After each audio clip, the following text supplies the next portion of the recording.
हाँ जी दोस्तों, क्या हाल है क्या हाल है क्या हाल है। I hope you are all doing really really well. दोस्तों, जैसा कि आप लोगों को पता है, आपके एग्जाम्स के लिए सिर्फ 90 डेज बचे हैं और मैं आप लोगों के लिए लाया हूं कुछ बहुत ही इंपॉर्टेंट टिप्स जो आप लोगों को अभी सुन लेना चाहिए। वीडियो जितना सा भी लंबा उतना समय इन्वेस्ट कर लेना, कसम है तुमको पता है एक भी मिनट तुम्हारा बर्बाद नहीं होने वाला है। दोस्तों प्लीज मेरी बात ध्यान से सुनो, कुछ चीजें जो आपको जाननी है। सबसे पहली बात, अभी तक आपने जो 90 डेज बचे हैं, अभी तक आपने एक भी ऐसी गलती नहीं करी है जो आप अगले आने वाले 90 डेज में सुधार नहीं सकते अगर आपकी सुधारने की इच्छा हो। जैसे कि अगर आपके कुछ क्लासेस पेंडिंग है, या फिर अगर आपने कोई गलत बुक्स ले लिए हैं, या फिर अगर आपने सोचा था किसी सब्जेक्ट का समरी बनाएंगे, वो आपने अभी तक नहीं बनाया है, तो हर चीज जो आपने सोचा था वो सारी चीजें जो है आप अभी सुधार सकते हो। जैसे कि फॉर एग्जाम्पल मैं आपको बताता हूं कि इस समय तक मेरे आप लोगों के भी मन में बहुत सारे लोगों के आता होगा कि मैं सिंगल ग्रुप दूं कि मैं बोथ ग्रुप दूं। अभी आपको लगता होगा समय कम है, क्या मैं बोथ ग्रुप कर सकता हूँ? समय ज्यादा है, क्या मैं सिर्फ सिंगल ग्रुप दे करके गलत कर रहा हूँ? तो ये सारे सवाल आपके मन में जरूर होंगे। या फिर मान लो आपके ऐसे हो सकते हैं, जैसे मैं आपको प्रैक्टिकली बताता हूँ मेरे साथ क्या हुआ था। करीबन इसी समय मेरे को एग्जाम के 3 महीने पहले ये पता चला था कि जो एसएफएम का पेपर, आप समझ लो अगस्त में पता चला था कि जो एसएफएम की तैयारी जो मैंने करी थी, उसमें जो नोट्स मैंने यूज करे थे, जो आज की डेट में अवेलेबल नहीं है, आपको बिल्कुल भी टेंशन लेने की जरूरत नहीं है। पर इतना भी नहीं, इसका मतलब ये नहीं कि मैं इतना पुराना हूं, बस वो नहीं मटेरियल आजकल चलते हैं। पर जो नोट्स मैंने यूज करे थे उसमें जो आंसर्स थे वो सारे गलत थे। जो आप लोगों ने मेरे एसएफएम का अगर एक वीडियो देखा होगा तो उसमें मैंने डिटेल में बताया था कि in the month of August I realise that बहुत सारे प्रॉब्लम जो मैंने सॉल्व कर रखे हैं उसका सोल्यूशन तो मैंने गलत लिख रखा है, मतलब मैंने गलत मटेरियल रेफर कर लिया, गलत क्लासेस ले ली। तो अब मेरे को पूरा एसएफएम, जो मेरा एक स्ट्रेंथ सब्जेक्ट होता था जिसको मैं सोचता था 60+ लाना है, वो मेरे लिए अचानक से वीकनेस बन गया था in the month of August. So in the month of August very unexpectedly I had to spend 7 days just to rectify SFM में जो भी गलतियां थी, जो भी चीजें मैंने स्क्रैच से शुरू किया, सारी चीजें नई तरीके से समझा, और 7 दिन लगा करके मैंने एसएफएम को वापस ट्रैक पे लाने की कोशिश करी। तो मेरा ये मानना है कि आपसे भी गलतियां होगी जिसपे आप आगे बढ़ रहे हो अभी। तो अभी अगर आपको कोई भी अपनी गलती सुधारना है तो उसके लिए टाइम है, you don't have to worry about that. Number 2, sir अभी भी बच्चों का मैसेज आता है सिंगल ग्रुप या बोथ ग्रुप, क्या हमें सिंगल ग्रुप देना चाहिए? या जो तुमने 1.5 ग्रुप बना रखा है ना, एक होता है ग्रुप वन, एक होता है सेकंड ग्रुप, एक होता है बोथ ग्रुप, तुम्हारा है 1.5 ग्रुप। सर फर्स्ट ग्रुप का ये, सेकंड सब्जेक्ट का वो। दोस्तों मैं आप लोगों को एक जवाब देता हूं जिससे शायद आपका सारा सारा सब कुछ खत्म हो जाएगा question.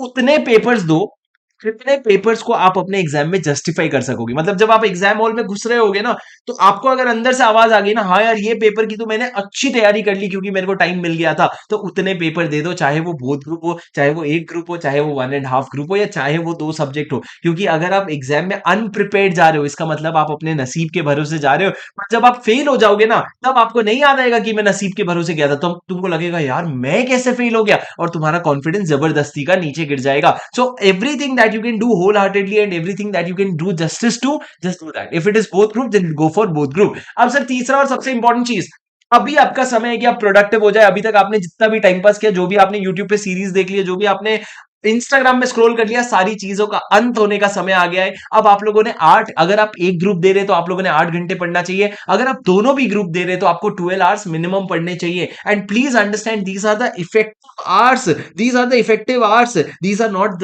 The sitting hours, these are the sitting hours. मतलब अगर आपको दिन में 12 घंटे की प्रोडक्टिविटी चाहिए तो आपको 16 घंटे बैठने पड़ेंगे राजा, और ये करना पड़ेगा आपको। There is no other option. Listen to me very carefully please.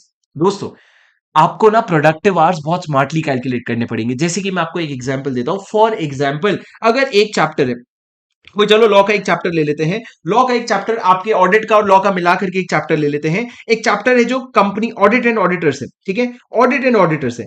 अब तुम यूं समझ लो कि अगर आप पहली बार ऑडिट एंड ऑडिटर्स पढ़ रहे हो, मतलब एक बार क्लासेस हो गई, अब आप रिवीजन कर रहे हो, सीए फाइनल में ऑडिट में है, सीए इंटर में लॉ में है।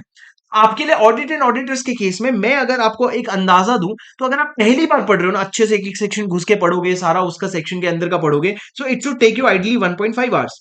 आइडली आइडली क्वेश्चंस वगैरह सब देख करके आपको भी पता है 1.5 घंटे लगने चाहिए, 1.5 से ज्यादा नहीं लगने चाहिए। पर जब आप पढ़ने बैठे ना, तो आपको 2.5 घंटे लग गए, तो this was your sitting hours, this is your productive hour. ये 1.5 घंटे इस तरीके से आपको गिनना पड़ेगा। अगर इस तरीके से गिनोगे ना, तो आप बोथ ग्रुप में फिर 10 घंटे भी पढ़ रहे हो दिन के, मतलब आप 10 घंटे की क्वालिटी निकाल रहे हो, तो that should be more than enough. But what I want to tell you is just make sure that you are taking minimum 10 hours of your productive time, and 10 hours of productivity. Be very strict when you calculate those 10 hours, don't be lenient, be very strict, और उसको 10 घंटे पे लेके जाओ। अब मैं आपको बताता हूँ, हाल फिलहाल में I was speaking to someone on Instagram live and someone suggested there is an app. I may be wrong with the spelling, यॉल प्यूमटा करके ऐप है, जहां पे आप लाइव ज्वाइन करके आप लोगों के साथ पढ़ाई कर सकते हो, और वहां पे आपको अपना नंबर ऑफ आवर्स मिल जाएगा। तो वहां पे कोशिश करो कि आपका नंबर ऑफ आवर्स सिटिंग जो है वो 16 घंटे तक पहुंच रहा है, ताकि प्रोडक्टिव आपका 12 घंटे निकला है। पर दोस्त, एक प्रो एडवाइस दे रहा हूं मैं आपको, at the end of every day, जब भी आप अपना दिन खत्म करो ना, एक बारी बैठ करके 10 मिनट निकाल करके बस ये सोचना,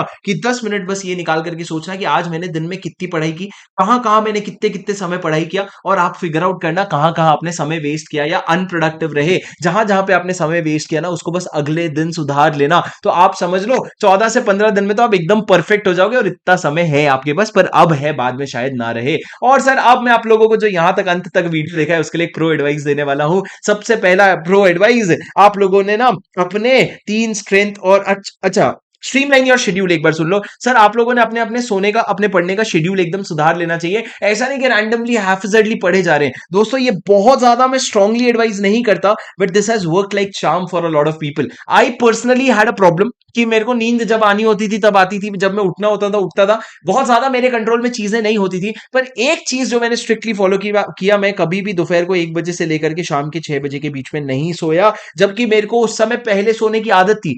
मैं लेजिट इस समय पे मैं जमीन पे बैठ करके पढ़ता था, या मैं खड़े होकर के बैठता पढ़ता था, या मैं हॉल में गर्मी में जाके फैन बंद करके पड़ता था, ताकि मेरे को नींद ना आए और नींद का मेरे को एहसास भी ना हो। इस समय पे मैं यूजुअली ज्यादा प्रैक्टिकल चीजें करता था, ताकि प्रैक्टिकल सॉल्व करते वक्त कम चांसेस है सोने के, तो तुम्हारा माइंड सुपर एक्टिव रहता है। तो ये शेड्यूल अपना सुधार लो। पर अगर आप लोगों में ये ताकत है कि आप रात को एक समय पे सोना और सुबह समय पे उठना अगर फिक्स कर ले, I am telling you, it is going to add 20% to your energy, और आपको 20% ज्यादा एफिशिएंसी मिलेगी दिन में, अगर आपके सोने का शेड्यूल जो है वो एक फिक्स हो जाता है आपकी बॉडी का।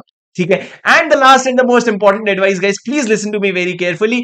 अगर अगर अगर अगर अगर आप लोगों को एक बार में बोथ ग्रुप बहुत सही तरीके से निकालना है ना, तो उसका एक तरीका बता रहा हूं आप लोगों को। अपने 8 सब्जेक्ट को 3 90 में कैटेगराइज करो। पहला होगा आपका 3 सब्जेक्ट जो आपकी स्ट्रेंथ है, 3 सब्जेक्ट जो आपके लिए ओके ओके ना, अच्छा है ना, बुरा है, और 2 सब्जेक्ट जो आपके वीकनेस है। सर, ये कौन से सब्जेक्ट होंगे? ये सब्जेक्ट वो होंगे जो आपको पढ़ने में भी मजा आ रहा है, और आपकी आपसे जम भी रहे हैं वो सब्जेक्ट। तो ये सब्जेक्ट में डिवाइड करने का पर्पस ये है कि अगर मान लो आपका पेपर इजी आता है, आप जो वीकनेस है उसमें 50 प्लस ला रहे हो, क्यों? क्योंकि पेपर इजी आया है भाई। आपके मॉडरेट में आप एग्जामेशन ला रहे हो, और आपका जो स्ट्रेंथ है ना उसमें तो आप छप्पर फाड़ रहे हो, 70 75 प्लस ला रहे हो। पर अगर आपका पेपर टफ आता है, तो आपके वीक सब्जेक्ट में 40 के 40 बचाना बहुत जरूरी है। ये 40 बहुत इंपॉर्टेंट है, और जो आपका स्ट्रेंथ है ना वो आपको 60 प्लस देगा, ताकि आपका एग्रीगेट बने राजा। तो आप लोगों ने अभी ये वीडियो को पॉज करके यहीं के यहीं अपने आप से पूछ करके डिसाइड करना है। और दोस्तों, this helps everyone does it, you have to do it to figure out your 3 strength. अगर आप एक ग्रुप दे रहे हैं, तो एक ग्रुप में यही ट्रिक है, आपको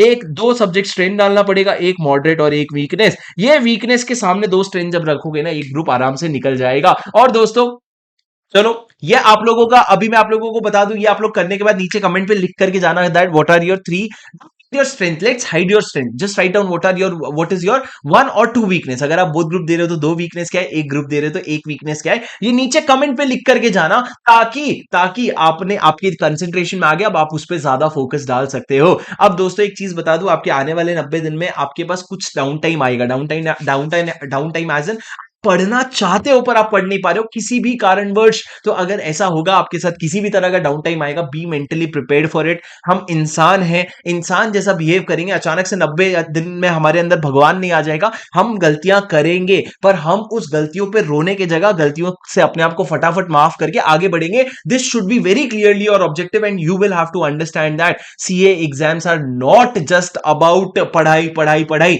जो अभी इमोशनल गेम आपके साथ होने वाला है, you have to be very strong to go through it, and if you deal with emotional pain properly ना, I'm telling you, you will rock your exams and that is for sure। ठीक है। अब मेरी बात सुनो दोस्तों, जाते जाते एक मोटिवेशन लेते हुए चले जाओ। और ये एक ऐसा कोटेशन है जो मेरे मेरे स्टडी टेबल पे लिखा हुआ था जब मैं सीए फाइनल की प्रिपरेशन कर रहा था। एकदम ध्यान से सुनना, discipline and regret both are painful, you choose your pain wisely. क्या मतलब सर? मतलब अगर आज आप शिद्दत से रात को 11 बजे सोना, सुबह 7 बजे उठना, दिन में इतनी देर पढ़ाई करना, यूट्यूब ना चलाना, इंस्टाग्राम ना चलाना, खाना समय पे खाना, दोपहर को ना सोना, शाम को अपना ब्रेक लिमिटेड लेना, और सारी चीजें कंट्रोल कर रहे हो ना, that is called as discipline. It is very difficult, but if at all you end up failing, bearing that pain, having that regret कि यार थोड़ा और कर लेता, that regret is even more painful. So I think both are painful. You choose your pain wisely. आज decide करो क्या कौन सा दर्द सहना है, and keep this quotation in front of you so that you ace your exam this time, and I really know you can do it. तो just नीचे कमेंट पे लिख करके जाओ दो चीजें, एक तो आपका वीक सब्जेक्ट और दूसरा आपने कौन सा पेन चूज करने का डिसीजन लिया है. मैं मिलता हूं आपसे अगले वीडियो में. इसी तरह का बहुत कंटेंट आपको पता है इस चैनल में अगले 90 दिन में आने वाला है आपके लिए. So do make sure that you like this video and you subscribe to this channel so that you stay updated. Thanks a lot, guys. I'll see you in the next video. This is your CA buddy, CA Shubham Singhal, signing off.